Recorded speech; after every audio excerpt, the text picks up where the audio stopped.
Dalam mewakafkan sebidang tanah 1992 telah ini masih tertua di kawasan Pasar Minggu yang sangat terlambat ditangani.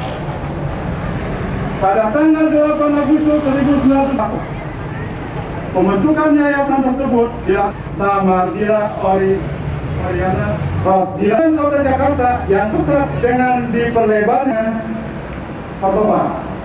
Karena itu pengurusnya Jalan Raya Pasar Minggu. Di samping memberikan kemudahan peribadatan dan pada tanggal 30 November 1990 dengan nomor 25794 oleh Kepala Dinas Pengawasan Pembangunan Kota, Panitia Pembangunan Masjid At-Taqwa agar dapat DKI Jakarta. Basement sehingga keseluruhannya menjadi 3 lantai. Dari 2 lantai antara Masjid Raya At-Taqwa dengan Pemda DKI kemudian kali. Bulan adalah wajar mengingat keseluruhan dana yang dikumpulkan Pejaten tanpa jasa kontraktor. Karena adanya perubahan-perubahan dan penambahan aktiva antara lain pengadaan AC, genset, dan daya listrik yang berkapasitas program K3 yang semula belum direncanakan. Rp609.552. Jumlahnya 400 juta. Bapak salat Idul Fitri dan Adha dilakukan sampai dengan menutup jalan raya. Kami merasa gembira dan mengucapkan syukur kepada Allah.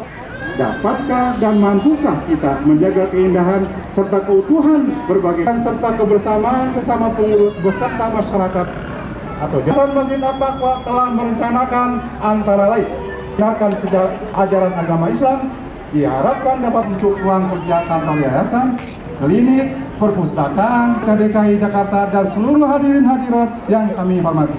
Lebih baik dari rumah tinggalmu. Jadi perkenankanlah kami menyampaikan perkumpulan maupun perorangan yang telah memberikan bantuan dengan saling bergandeng tangan menghindari rasa curiga. Allah mohon kepada Bapak Gubernur bila bisa diatur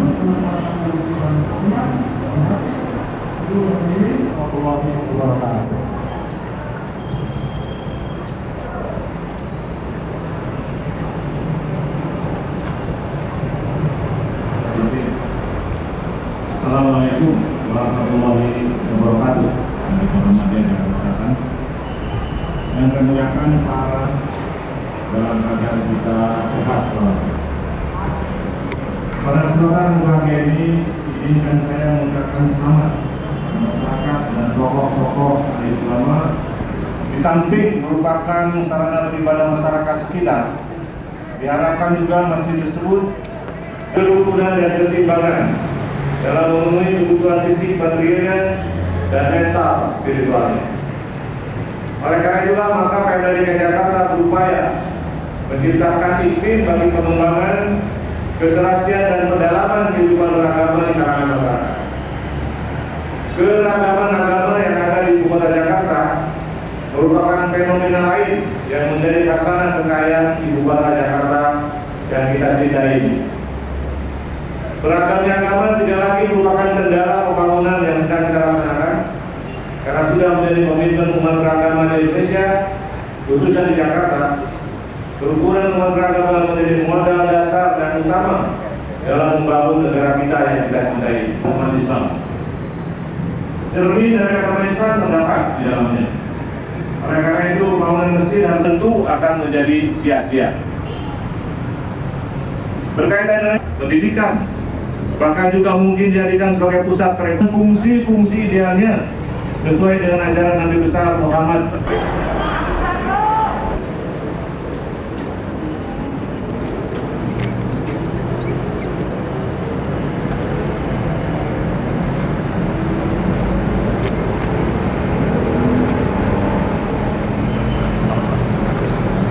Selanjutnya Bapak Gubernur Kepala Daerah Khusus Ibu Kota Jakarta berkenan untuk menyerahkan bantuan dana pembinaan masjid kepada demikian pula Bapak Wali Kota Madiun.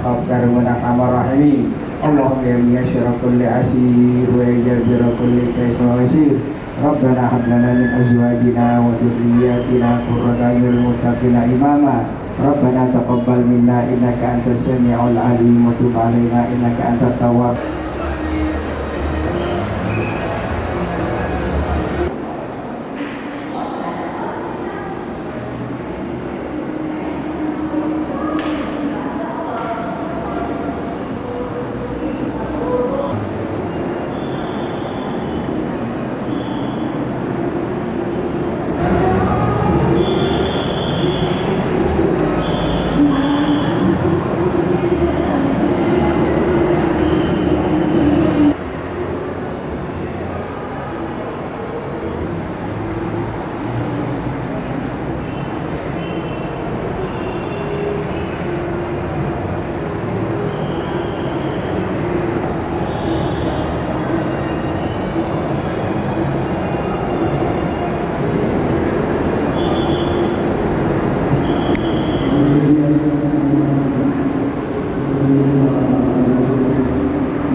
Sampaikan dalam sambutan peresmian pertama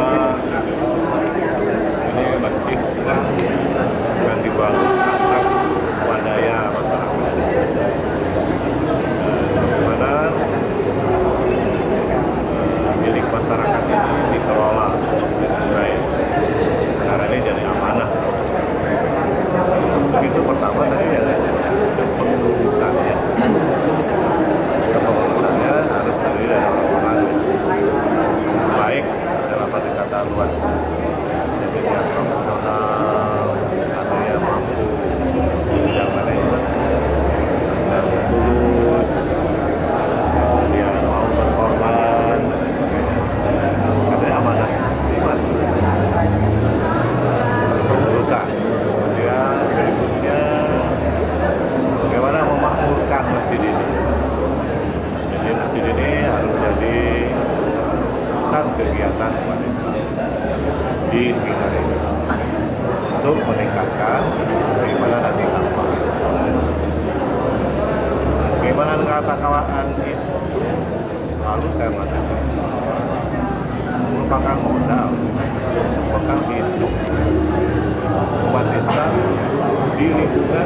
masyarakat yang majemuk di Indonesia, apalagi di Jakarta. Jakarta itu heterogen sekali. Sebab tanpa pemahaman itu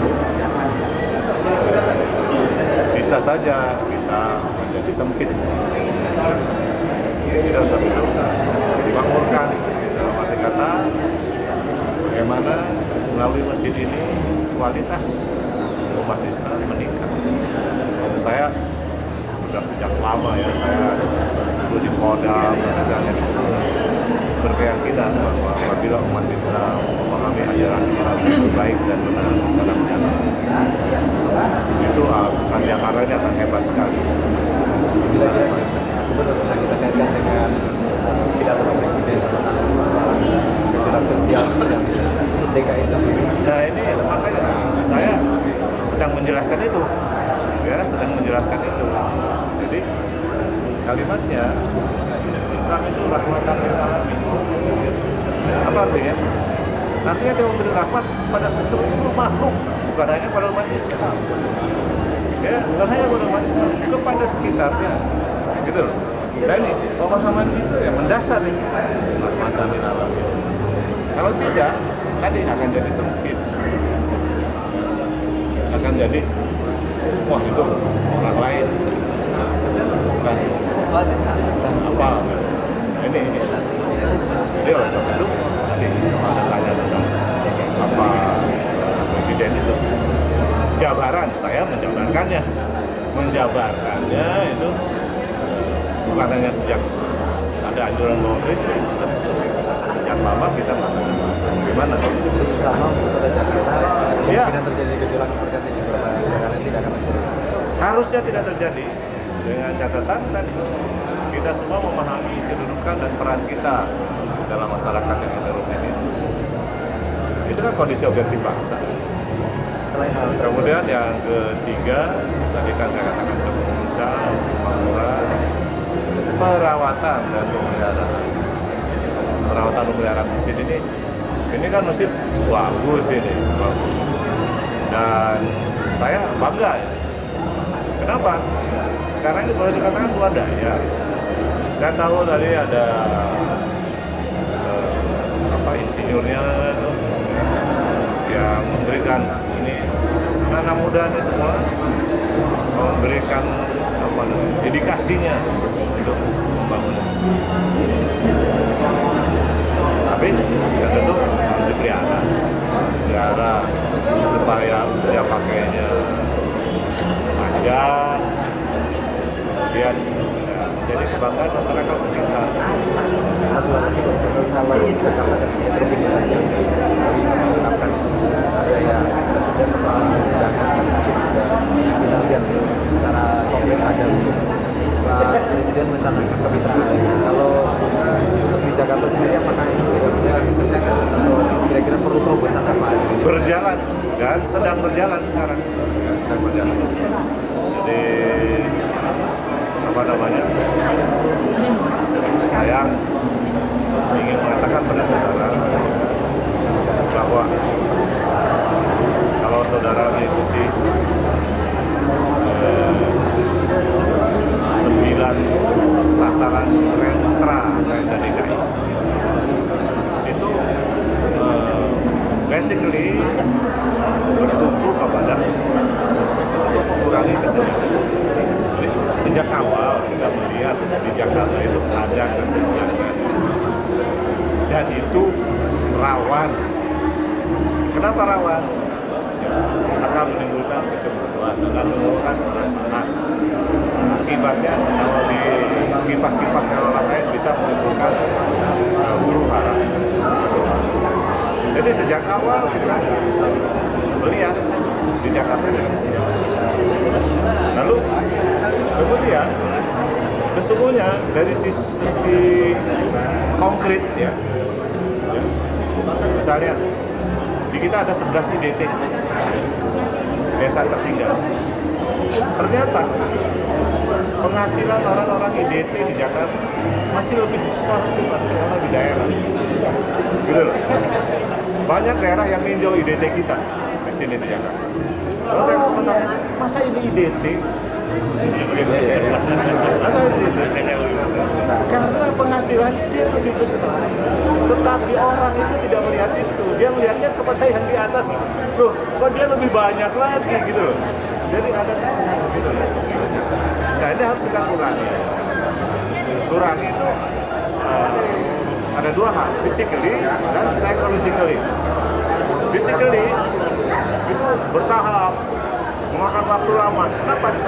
Karena kemampuan negara juga terbatas, ya kan? Kejar-kejaran nih, kemampuan negara dengan tuntutan rakyat kejar-kejaran. Tetapi psychologically semua orang bisa lakukan sekarang, gitu loh, dengan pendekatan. Oleh sebab itu, saya punya program SMP itu, silaturahmi minggu pagi, ya, dengan membawa rekan-rekan orang mampu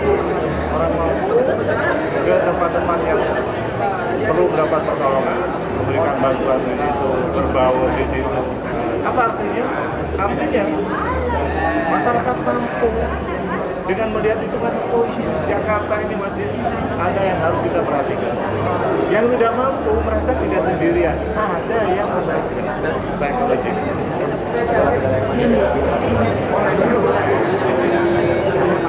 Ya, kendalanya tentu saja sumber daya manusia. Karena itu progres sekali. Jadi umpamanya kita ingin memberdayakan warga masyarakat yang masih miskin. Ternyata tidak semudah itu. Kan kita tidak memberikan ikannya, ya. Kita memberi kail.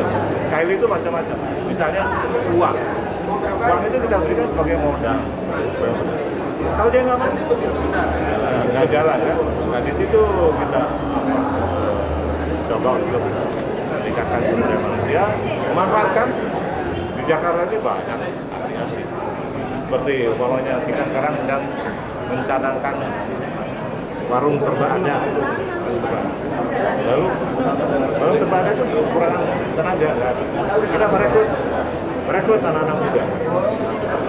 Lalu untuk memberikan bekal agar dia bisa jadi pengurus Maserda itu. Dari mana nih? Kita rekrut lagi sarjana-sarjana dari Universitas Indonesia untuk melatih. Ya gitu caranya. Sudah ada kita lakukan, tapi kita tidak gembar-gembor. Bulan 3, 4 tahun, karena ini swadaya masyarakat ya, dominan begitu. Itulah dalam pelaksanaannya bertahap, pelan-pelan, tapi konsep dasarnya kita sudah siapkan semuanya. Mengenai dari segi arsitektur ya, yang pertama orientasinya kiblat, berikut ibadah, hubungan vertikal dan hubungan horizontal sesama jemaah umat. Kita coba terjemahkan kondisi lahan kita kebetulan pada sisi pojok ya, dikelilingi oleh dua jalan utama Pasar Minggu dan jalan lingkungan. Kita mencoba mengoptimalkan kondisi lahan dan kebetulan lahannya berkontur. Nah, dari sini juga ada konsep satu lagi, mengusahakan ini masjid dalam operasionalnya bisa hidup sendiri. Kita terjemahkan dengan memanfaatkan ruang serbaguna yang akan nanti membiayai kelangsungan operasional masjid ini. Begitu. Kalau konsep arsiteknya sendiri, aspirasinya dari mana? Tetap ubah ya. Kubah kalau masjid itu awam menilai cenderung kesan pertamanya kubah. Nah, kita coba terjemahkan itu kubah.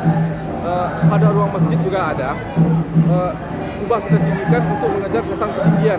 Jadi kekecilan manusia di hadapan Tuhan gitu ya. Nah, jadi kita coba terjemahkan di dalam ruang masjid, kubah kita ruang masjid kita bikin tinggi lebihnya, mengejar kesan keluasan dan ketinggian gitu. Kalau arsitek betul-betul motif sebagainya itu ada nggak inspirasi dari masjid tertentu atau ini lahir dari kita memang banyak melihat dari mempelajari beberapa kebetulan proyek akhir saya dulu waktu siswa masjid. Jadi banyak melihat contoh dari sana terjemahannya terwujud begini. Nggak ada secara khusus dari Mas? Enggak. Termasuk ini pola-pola kaligrafi dan sebagainya itu memang kita mencoba ya memadukan gitu ya dari unsur modern dengan unsur kaligrafi. Ya, kita coba atur komposisinya sedemikian rupa supaya selaras dengan bangunan kita gitu. Oke, terima kasih. Terima kasih.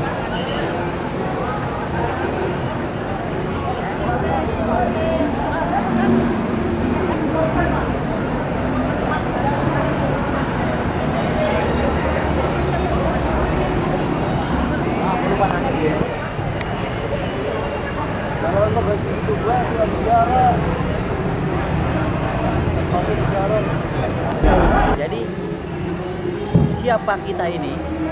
Kalau kita minta dana, mereka harus tahu. Jadi mereka itu dengan rela mau menyerahkan. Karena saya rasakan banyak pihak yang mau membantu pembangunan masjid ini, tentunya dengan dana berupa uang yang cukup besar. Tentunya hambatan adalah harus tebal muka. Jauh ke sana, yang penting kita tidak ambil uang yang diberikan, yang diamanatkan ini untuk kantong kita sendiri.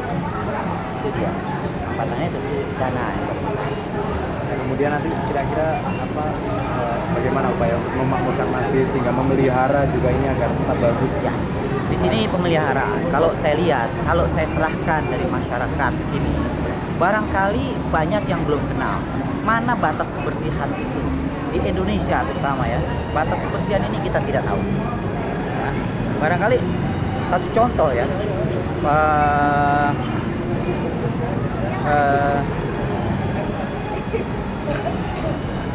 satu contoh ya, sampai di mana dari masyarakat yang menengah ini nilai itu kebersihan, tetapi dari masyarakat ini di mana ya dia punya arti dari kebersihan itu. Tapi kami untuk di sini, saya rasa saya tidak akan menyerahkan. Rencananya saya akan pakai jasa dari cleaning service. Untuk gedung yang sebesar ini saya tidak sanggup kalau dengan masyarakat ini saja. Pasti saya harus menyediakan dana yang besar. Makanya saya ini punya lantai 2 ini untuk cari dana. Begitu. Kemudian kalau boleh tahu itu dana Secara total dari 800 juta pertama, kemudian sampai kemarin ini akhir Desember 1.500.000.000 lebih sedikit. kekurangannya untuk penambahan Tentunya kami harapkan lagi dari Kemauan. Di antaranya tadi Pak Gubernur